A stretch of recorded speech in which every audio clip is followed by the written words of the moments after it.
नमस्कार, आप देख रहे हैं देश रोजाना और मैं किरण शर्मा। पिछले 2 एपिसोड मेरा देश मेरे प्रधानमंत्री के में हमने बात की थी पीएम मोदी की और मनमोहन सिंह की। इस एपिसोड में हम बात करेंगे भारत के 12वें प्रधानमंत्री की। 1996 में राजनीतिक अस्थिरता का आलम ये था कि 2 साल के भीतर ही 3 प्रधानमंत्री बने, लेकिन फिर भी लोकसभा का कार्यकाल पूरा नहीं हो पाया। बीजेपी के अटल बिहारी वाजपेयी और यूनाइटेड फ्रंट के एचडी देवगौड़ा के बाद तीसरे प्रधानमंत्री बने थे इंद्र कुमार गुजराल, जिनकी आज इस एपिसोड में हम बात करने वाले हैं। जिस समय देवगौड़ा पीएम बने उस समय प्रधानमंत्री पद की रेस में कई दिग्गज नेता शामिल थे, लेकिन गठबंधन के ये बड़े नेता अपने ही लोगों की साजिश के शिकार हो गए, जिसका सीधा फायदा पहुंचा और नेताओं की आपसी भिड़ंत में गुजराल का नाम गुलजार हो गया। 4 दिसंबर 1919 को झेलम में पैदा हुए इंद्र कुमार गुजराल, जिन्हें आईके गुजराल भी कहा जाता था, पढ़ाई में बेहद होशियार थे। उन्होंने एमए, बीकॉम, पीएचडी और डीटिट की उपाधि प्राप्त की। राजनीति की शुरुआत उन्होंने दिल्ली नगर निगम से की थी। लंबे समय तक इंदिरा गांधी के सहयोगी और कांग्रेस में गुजराल रहे। इमरजेंसी के दौरान वो सूचना प्रसारण मंत्री रहे। 1980 में वो कांग्रेस छोड़कर जनता दल में शामिल हो गए। गुजराल ने विदेश मंत्री रहते हुए 1996 में भारत की सीटीबीटी पर दस्तखत नहीं करने दिया, जिसकी वजह से आज भारत अपने को परमाणु ताकत घोषित करने में कामयाब हुआ है। उनके माता पिता भी स्वतंत्रता सेनानी थे। ऐसे में गुजराल में यह गुण पैतृक विरासत के तौर पर शुरू से ही शामिल थे। 11 साल की उम्र में ही इंद्र कुमार गुजराल की बहादुरी के किस्से होने लगे थे। साल 1931, गुलाम भारत नमक सत्याग्रह के प्रभाव से अभी उभरा नहीं था। इस बीच अविभाजित पंजाब के झेलम से एक 11 साल का लड़का युवा बच्चों के आंदोलन का नेतृत्व कर रहा था, जिसने सबका ध्यान अपनी ओर खींचा। विरोध के माहौल में दहकती चिंगारी पर रोक लगाने के लिए पुलिस ने उसे गिरफ्तार कर लिया, ताकि वह दूसरे लड़कों में विद्रोह की भावना पैदा ना करे। इसलिए उसे जमकर भी पीटा गया। लेकिन मात्र 11 साल की उम्र में आंदोलन का नेतृत्व करने वाला यह बच्चा था कौन? यह था स्वतंत्रता सेनानी अवतार नारायण गुजराल और पुष्पा गुजराल का बेटा इंद्र कुमार गुजराल। गुजराल 1942 में भारत छोड़ो आंदोलन के वक्त भी गिरफ्तार कर जेल में भेजे गए। विभाजन के बाद पाकिस्तान से भारत आए गुजराल कांग्रेस से लंबे समय तक जुड़े रहे और इंदिरा गांधी के करीबी लोगों में से एक रहे। लेकिन आपातकाल के बाद हालात बदल गए।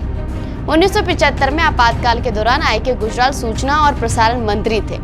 उस समय संजय गांधी कांग्रेस में किसी मंत्री पद पर तो नहीं थे, लेकिन पार्टी के अंदर उनका प्रभाव और दखल बेहद रहता था। संजय ने गुजराल को फोन कर निर्देश दिया कि मीडिया को कैसे हैंडल करना है। गुजराल ने निर्देश को अनसुना कर दिया। परिणाम स्वरूप इंदिरा गांधी ने उन्हें पहले योजना आयोग भेजा, फिर रूस में राजदूत बनाकर भेज दिया।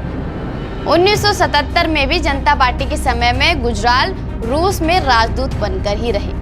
आईके गुजराल स्वभाव से काफी शालीन और मितव्ययी व्यक्ति थे। शेर व शायरी के शौकीन, उनके हर दल हर कुनबे में यारी दोस्ती थी।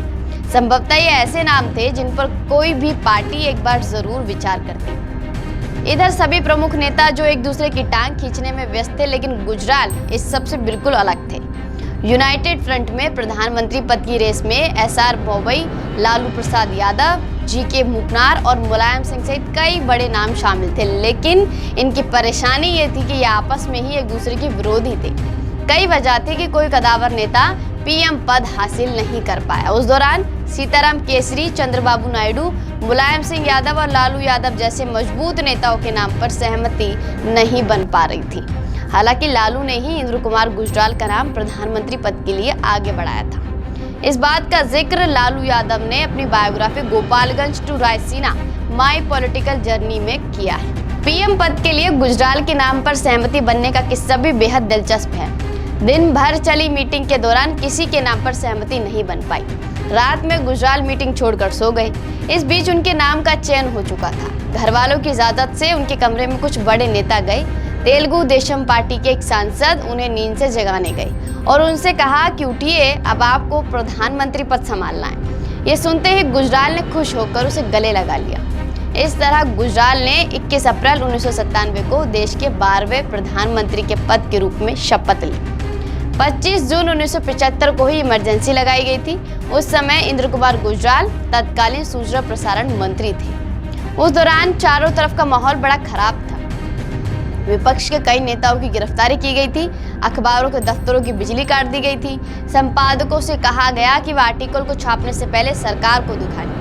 नेताओं, एक्टिविस्टों और पत्रकारों पर खूब अत्याचार किए गए थे। इस बीच इंदिरा गांधी के छोटे बेटे संजय गांधी इंदिरा के राजनीतिक उत्तराधिकारी के तौर पर उभर रहे थे और अपनी मनमानी से सबको निर्देश दे रहे थे।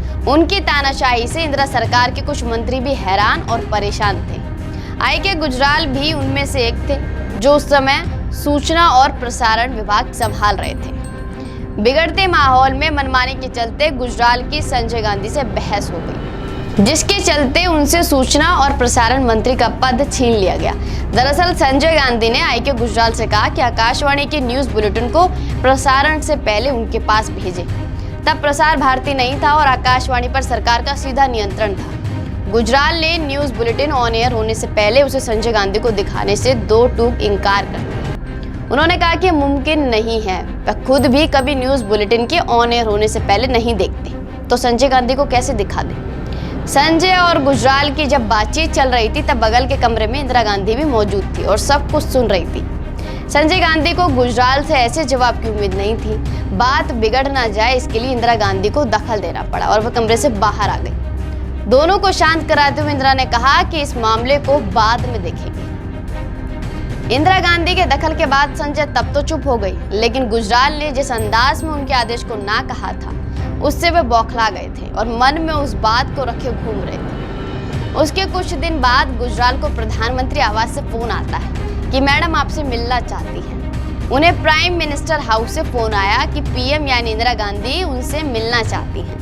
वह जब तक पहुंचे तब तक प्रधानमंत्री अपने दफ्तर के लिए निकल चुकी थी। एक इंटरव्यू के दौरान इस किस्से के बारे में गुजराल बताते हैं कि जब मैं बाहर आने लगा तभी संजय गांधी भी बाहर आ गई। उनका मूड इतना खराब था क्योंकि आकाशवाणी के एक चैनल ने इंदिरा गांधी के स्पीच का प्रसारण नहीं किया था। संजय ने झल्लाते हुए उनसे कहा कि देखिए ऐसा नहीं चलेगा। गुजराल का उनका ये अंदाज बहुत नागवार गुजरा और उन्होंने भी गुस्से में जवाब दे दिया कि देखिए जब तक मैं हूँ ऐसा ही चलेगा और अगर आपको बात करनी है तो थोड़ा सलीके से सीखिए कि बड़ों से बात कैसे करते हैं। गुजराल ने संजय गांधी से कहा कि मेरी आपके प्रति कोई जवाबदेही नहीं है, मैं आपकी माँ का मंत्री हूँ, आपका नहीं। इतना कहकर गुजराल वहाँ से बाहर निकल गए। गुजराल ने संजय गांधी को दो टूक कह दिया कि उनके मंत्रालय में उन्हें टांग अड़ाने का कोई अधिकार नहीं है। तनातनी में गुजराल संजय गांधी से ये सब कहकर तो चले गए, लेकिन उनको इसकी कीमत भी चुकानी पड़ी। सुबह गुजराल की संजय गांधी से बहस हुई और उसी शाम उनकी सूचना और प्रसारण मंत्रालय से छुट्टी कर दी गई और विद्याचरण शुल्क को उसकी जिम्मेदारी दी गई। उसके बाद आकाशवाणी में भी संजय गांधी की मनमानियां चली, यहाँ तक कि उस समय दिग्गज गायक किशोर कुमार के गानों पर भी आकाशवाणी में बैन लगा दिया गया था। उनका गुनाह बस इतना था कि उन्होंने युवा कांग्रेस की एक रैली में गाना गाने से इनकार कर दिया था। गुजराल का प्रधानमंत्री का कार्यकाल केवल 10 महीने का रहा, लेकिन इनमें भी बेहद दिलचस्प किस्से हैं जो बेहद मशहूर हैं, शायद जिन्हें आपने नहीं सुना होगा और आप नहीं जानते होंगे। गुजराल ने अपने अड़िग व्यवहार के चलते इंदिरा गांधी की बातों को नहीं माना और अपनी कायदे और कानूनों पर हमेशा अड़े रहे। गुजराल ने कुवैत में फंसे 1,70,000 भारतीयों को विमान से सुरक्षित देश वापस लाने का दुनिया का सबसे बड़ा ऑपरेशन करने में भी सफलता हासिल की थी, जिसे विश्व record Guinness book of world record में दर्ज किया गया है। अगले एपिसोड में भारत के 12वें प्रधानमंत्री इंद्र कुमार गुजराल से जुड़े और किस्सों को जानेंगे। जब तक के लिए देखते रहिए देश रोजाना और बने रहिए हमारे साथ। हमारे साथ जुड़े रहने के लिए देखते रहिए देश रोजाना का यूट्यूब चैनल सब्सक्राइब कीजिए। साथ ही देश रोजाना की खबरें सबसे पहले देखने के लिए प्रेस कीजिए बेल आइकन।